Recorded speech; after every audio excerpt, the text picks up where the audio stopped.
The envelope sat beside my plate like a threat dressed in white. My name typed in capital letters. Centered. No handwriting, no warmth, just sterile precision. Dad didn't even look at me when I opened it. $2,500 a month, he said, like he was reading a utility bill. Includes rent, internet, electricity, and your share of household costs. I blinked at the itemized list. $1,200 base rent, $400 utilities, $900 household contribution. At the bottom, due on the 1st, late fees apply, sat next to me. Aspen twirled her pasta. Her nails were freshly done, her phone screen glowing with some influencer skincare routine. She didn't even glance up. But Aspen doesn't, I began. She's still figuring out her direction. Mom cut in smoothly, her voice honeyed. You have 2 jobs, Latrice. You're stable. It's time you learn adult responsibility. I'm stable because I haven't had a day off in 6 months because I work from 8 to 4 o'clock at the bank, then sprint across town to serve tables until midnight. Because I clip coupons and skip breakfast and live in the room I painted when I was 10. I looked at the invoice again. Every number hit like a judgment. When does this start? I asked quietly. Next week, Dad replied. We trust you can manage that. Mom's fork tapped the rim of her glass. And just so we're clear, late payments come with a $50 fee. It's how the real world works. I nodded because what else was I going to do? I folded the paper carefully, slipped it into my pocket, and excused myself before the weight in my chest cracked something open. If you have ever felt betrayed by the people who should have been your biggest supporters, let me know where you are watching from. Upstairs, I opened my laptop and checked my bank balance. Not great, but not empty. I stared at the screen for a long time. Then I opened a new spreadsheet, labeled it Rent Receipts, and started typing. Downstairs, Aspen laughed at something on her phone. I added another column, Expenses they don't pay. I was learning, just not the lesson they thought they were teaching. And when I opened my credit card statement, I saw her name on the account. By the end of the week, I'd worked 5 bank shifts, 3 closing shifts at the restaurant, and eaten exactly 4 full meals. My wrists ached from carrying trays. My legs throbbed from standing too long. My inbox was a mix of overdraft alerts and reminders about rent. When I came home Friday night, Aspen was draped across the living room couch, wearing one of my old sweatshirts like it was hers. The TV played a rerun of some dating show. On the coffee table sat an Amazon package with my name on it, addressed to me, purchased by someone else. Aspen, I said, holding up the package. Did you use my card again? She didn't even blink. You said I could once. That was months ago for textbooks. She shrugged. Well, you never changed the login. I stared at her, waiting for even a hint of apology. None came, just the sound of canned laughter from the television. Mom walked in from the kitchen, wiping her hands on a dish towel. What's going on? She's still using my credit card, I said quietly.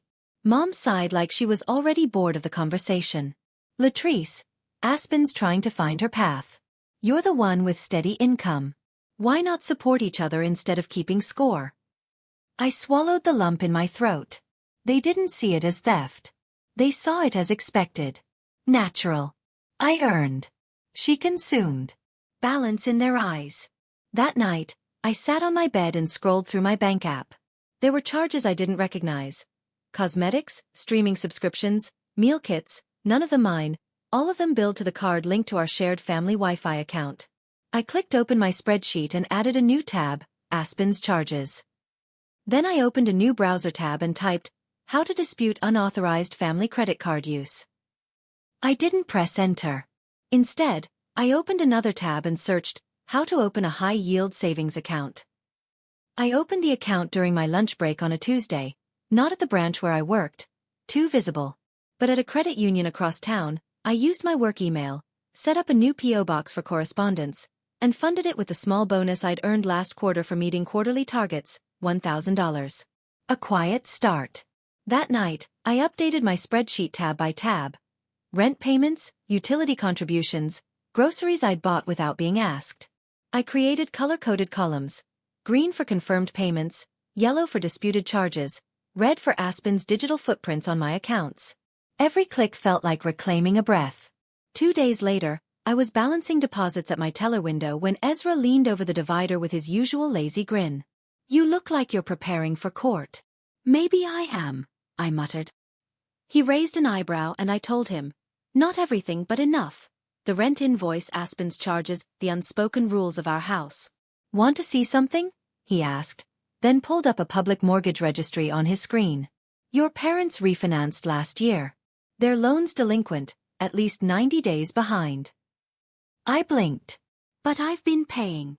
"They're not teaching you anything," he said. "They're keeping the lights on with your paycheck. That's not responsibility. That's dependence." Later that evening, I stared at my spreadsheet again. Added a new row beneath mortgage contribution in bold. I typed, "This isn't about helping me grow. This is about keeping them from drowning." Then I made 2 copies, one for my desktop, one for the cloud, and labeled the folder Evidence. I closed the screen and lay back on my bed, trying to calculate how long it might take to save enough to leave. The number was too big, the hours too many. But I wasn't just working anymore. I was recording. And recording. I was learning. That could be its own kind of resistance. It started with Ezra sliding his phone across the break room table during a late lunch. "Look at this," he said. "Foreclosed, 3-bedroom, decent neighborhood. Priced way under market because the owner's desperate to sell." I expected a fixer-upper, but the pictures showed hardwood floors, clean windows, even a small backyard. It wasn't glamorous, but it looked possible. "I can't afford a house," I said, though my voice faltered in its certainty. Ezra shrugged. "Not today, but maybe not as far off as you think. You've been saving, right?" I nodded slowly, the number in my secret account climbing higher each week. Not enough for a dream home, but maybe enough for a foothold. That night, after my shift at the restaurant, I stayed up late reading everything I could find. How to buy a home through an LLC, ways to keep real estate purchases private, protecting personal identity and public records. By morning, I had a plan. Mrs. Vega, a longtime client from the bank and a semi-retired real estate agent, met me at a corner cafe. She'd always been kind, quietly observant, never nosy. When I told her what I needed, she didn't flinch. "We'll set up a shell LLC," she said. "You'll be the sole member, but your name won't be on the purchase paperwork. Just Vanquish Properties LLC." I smiled at the name. "Why Vanquish?" "You picked it," she said, smirking. "It was the first thing you wrote when I asked what this was really about." I didn't remember writing it, but I liked the way it sounded. Strong. Final. The paperwork moved fast. Ezra helped me draft the financials. Mrs. Vega handled the filings, and by the following week, I had a folder labeled with the LLC's name and a checklist titled Operation Exit. Each night, I packed a few boxes. Clothes, books, old sketch pads, anything I didn't want left behind. I kept them in the trunk of my car and drove them to a storage unit during lunch breaks. Nobody asked where my bookshelf went. Nobody noticed my closet thinning out. Aspen was too busy with her ring light and haul videos. And my parents, they just assumed I was tired. They weren't wrong. I was tired. But for the first time, it didn't feel like surrender. It felt like planning. I chose a Tuesday. Everyone would be out. Aspen had a Pilates class she only half attended but never skipped. Mom's book club met at the community center. Dad played racquetball with men who laughed too loud and clapped each other on the back like they were still in high school. I'd rehearsed the timing down to the minute. Ezra helped me load the heavier boxes into his trunk that morning under the excuse of a ride to work. The rest, my toiletries, the last drawer of clothes, my laptop, fit neatly into the back seat of my car. I left my key on my nightstand. On the kitchen table, I placed a single sheet of paper folded in half. The front read simply, Latrice. Inside, as of today, I am moving out. Rent is no longer due. The internet and all other services attached to my name will be disconnected within 24 hours. Please forward any mail to the address on file with the bank. L. No emotions, no explanations, just the facts.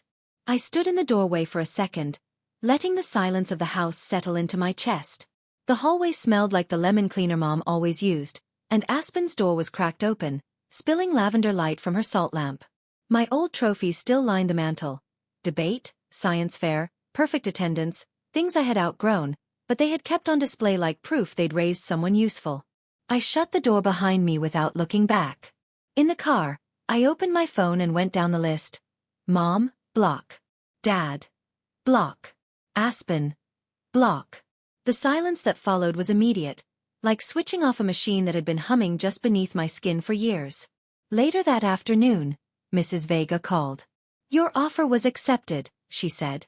Vanquish Properties officially owns the listing.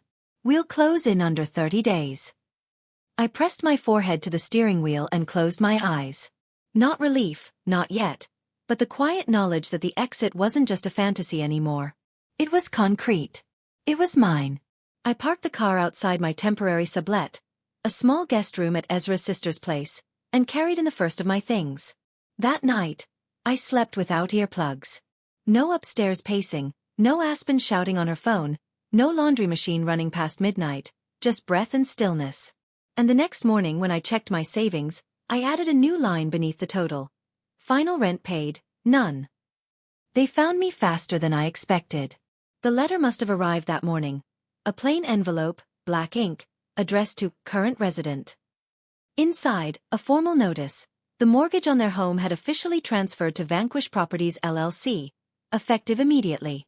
Mrs. Vega texted me a photo of my mother's face as she retrieved the mail, pale, open-mouthed, clutching the paper like it might bite her. My father stood behind her, scanning the page with tight, angry eyes. By evening, they were at my door. I watched them through the peephole, my father in a stiff polo shirt, jaw clenched, my mother wringing her hands, Aspen behind them, arms crossed, sunglasses perched on her head like armor. I opened the door halfway, stepping into the threshold. Latrice, Mom began, voice light like nothing had happened. We got a letter. Some company took over the mortgage. We think there's been a mistake. There hasn't, I said. Dad's brow furrowed. You know anything about Vanquish Properties? I do. I didn't say more. I didn't need to. Mom shifted, glancing nervously at Aspen. Sweetheart, Aspen's going to need a place to stay while we figure this out. Just temporarily. You've always been so responsible. I nodded thoughtfully. Garage couch. $2,500 a month. Late fees apply. Aspen's head snapped toward me. Are you serious? Dead serious, I said. You taught me well. Dad's face went red. This isn't a game, Latrice. We're your family. I tilted my head. So were you when you handed me a typed invoice and called it love. Mom's voice cracked. We didn't mean to. I know exactly what you meant to do, I said.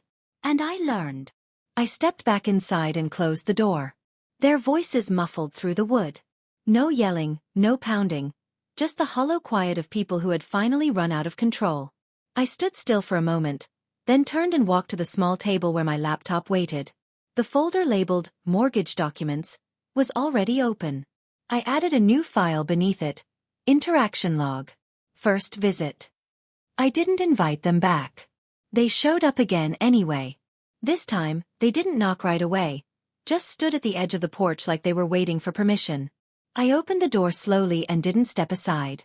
We need to talk, Dad said. I figured, I replied. I walked into the house without saying anything else. They followed. I led them to the kitchen where 3 chairs were already arranged and a manila envelope sat on the table. I sat first, then slid the envelope toward them. Mom opened it. Inside were 2 years of records, every rent payment, every late fee, utility splits, grocery receipts, credit card charges under Aspen's name. It took them minutes to realize what they were looking at. I kept every single document, I said. Because you taught me to. Aspen sat stiffly, arms crossed, pretending not to read over Mom's shoulder.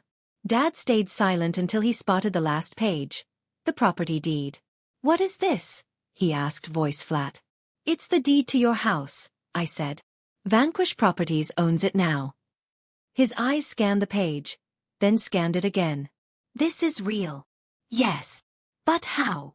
You gave me an education, and I put it to use. He gripped the table. His shoulders slumped forward slowly, like a man unraveling. We were trying to make you stronger. You made me silent, I said. You made me tired. But I learned to document. I learned to survive. And I learned to win. Mom reached across the table, her fingers trembling. Latrice, please. I stood. The mortgage is under a legal entity. You'll receive a new payment schedule next week.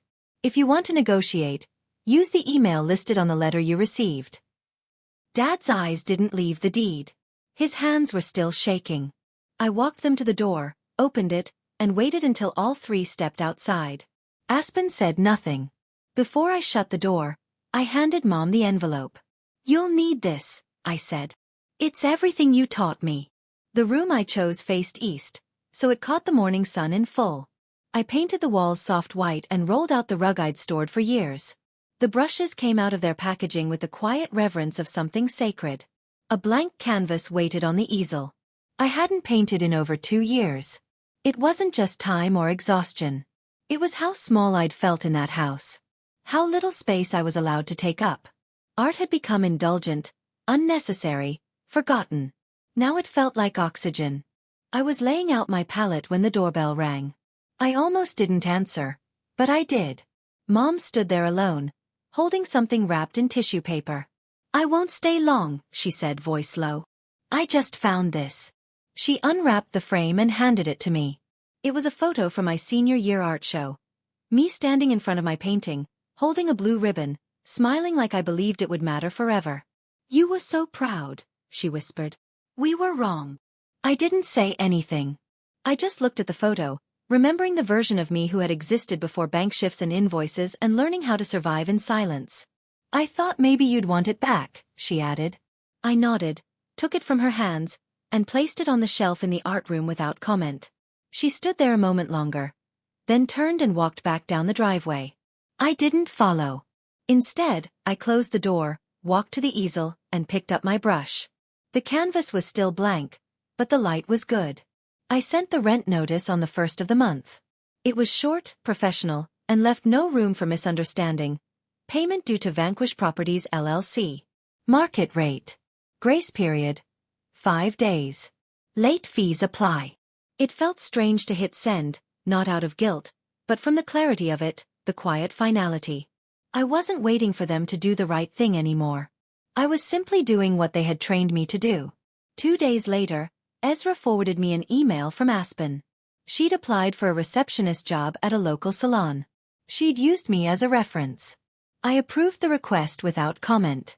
Naomi came by that evening with takeout Thai, extra spring rolls, and we spread everything out across my dining table. Ezra showed up an hour later with cold sodas and a printout of the LLC's first quarterly report. You're technically profitable, he said, raising a brow. Didn't think your revenge arc would turn into a functioning business. I laughed, really laughed, and leaned back in my chair. They taught me to collect receipts, I said. I just took it a little further. Naomi grinned. Maybe too far. Maybe not far enough, Ezra added. We clinked glasses and toasted to bad beginnings with better endings. Later, when the dishes were cleared and the house had gone quiet, I opened the drawer of my filing cabinet and slid the rent notice copy into a folder marked, Sent. It was the first document I'd created without fear attached to it. The house was quiet. My account was stable. My brush sat clean beside a canvas half covered in deep orange and ash blue. Tomorrow, I'd finish it. But tonight, I simply let the silence be mine. The studio smelled like new beginnings. Fresh paint, unfinished wood, a hint of turpentine that reminded me of college. I stood in the center of the space, sunlight pouring in through tall windows, and let myself take it in. All of it. Mine. I'd signed the lease under Vanquish Properties. The LLC had assets now. Steady income from a mortgage they thought would break me. Instead, it built this. I unpacked the brushes first, lined them up by size, by memory. I hung the photo Mom gave me near the entrance, not for sentiment, but for witness. A record of who I used to be before I became this version of myself. When I dipped the first brush into color, my hand didn't tremble. I painted through the afternoon. Broad strokes, no plan, just movement. The light shifted, the shadows stretched. My phone buzzed once from the counter, and I wiped my hands to check it. A message in the family group chat, unread since I left. Are you coming to dinner? We need to talk. Aspen's hours got cut. We're trying to catch up. Don't forget the mortgage is due. I stared at it for a moment, then typed, rent is due on the 1st. Late fees apply. Then I blocked the thread. No more explanations, no more negotiations, just quiet. I turned off the phone, placed it in the drawer beneath the canvas table, and stepped back to look at what I'd created. It wasn't finished. It didn't need to be. The silence in the studio wasn't empty. It was earned. And as I picked up the brush again, I knew this wasn't revenge. It was return. The weeks blurred into a rhythm that belonged to me alone. Mornings started with coffee in the sunlit kitchen. Evenings ended with paint on my hands and quiet in my chest. Ezra stopped by sometimes with his lazy grin and sarcastic commentary. Naomi dragged me out for late-night noodles when she thought I was working too much. I wasn't lonely. For the first time I was free. But freedom carried echoes. One afternoon, while balancing receipts for Vanquish properties, I noticed the numbers. The payments were consistent, arriving within the grace period, but never early. Always clipped, always begrudging. The silence between us had become transactional, but transactions still tied us together. A knock at the door broke my focus. It wasn't them this time. It was Mrs. Vega, holding a folder. New listings, she said, stepping inside. Thought you might be interested. I raised a brow. You're recruiting me into real estate now? She smiled. You're already doing it. Might as well get paid more than rent checks. I flipped through the folder. Duplexes, small homes, condos, all bank-owned, undervalued, waiting. My fingers lingered on a modest 2-bedroom with a front porch. Start small, she advised. Diversify. Protect yourself. I nodded slowly. Vanquish Properties had begun as survival. Now it looked like a foundation. That night, I lay awake staring at the ceiling. The thought circled, they had taught me discipline, but I had weaponized it. They'd handed me invoices, and I had turned them into ledgers. They'd pushed me into scarcity, and I had found abundance. Maybe that was the truest form of return. The following Sunday, I drove past my old street, not to stop, just to see. The yard looked overgrown. Aspen's car was parked crooked in the driveway, curtains drawn tight. For a moment, I wondered if they'd peek out, if they'd see me, but no one came. I kept driving. The studio waited with its half-finished canvas, the orange deepening into fire, the blue cooling into calm. My brush hovered, then moved with certainty. This time, I wasn't painting to escape. I was painting because I could. Months later, I stood in that same studio with Naomi and Ezra flanking me, both holding glasses of cheap champagne. On the easel rested a completed series. 6 canvases, each a reflection of the last year. Fragments of invoices, streaks of lavender salt lamplight, silhouettes of doors closing and opening. An exhibition, Naomi said firmly. People need to see this. People need to buy this, Ezra corrected. I laughed, shaking my head. It was never about selling. Everything's about selling, Ezra shot back, grinning. Maybe he was right, maybe not. But as the evening sun flooded the room, I knew one thing. This was mine. Every brush stroke, every receipt, every line of defense I'd turned into art. The silence that filled the studio wasn't the absence of their voices. It was the presence of mine.